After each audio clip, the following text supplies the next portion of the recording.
بعد أن انتقل التعليم في دول العالم من مقاعد الدراسة لخلف الشاشات أو ما يعرف بأونلاين أو التعليم عن بعد، هالأمر سهل للعديد من الطلبة فرص وسبل الراحة، ولكن راحة عن راحة بتفرق، وهالشي رح نشوفه بالمقطع المتداول لطالب أخذ قيلولة طويلة جدا أثناء محاضرة أونلاين في مصر، ولكن لسوء حظه أنه نسي المايك مفتوح وتحول لمادة مثيرة للسخرية على منصات التواصل المصرية. لنتابع.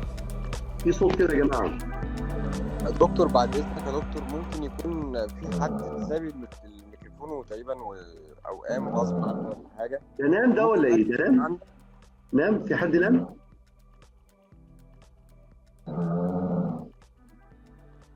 في حد نايم يا جماعة؟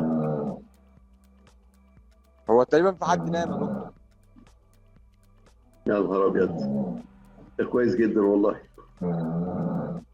طيب المجموعة اللي معايا كمال أيمن. كمال أيمن. كمال أيمن ممتاز. كمال أيمن ممتاز.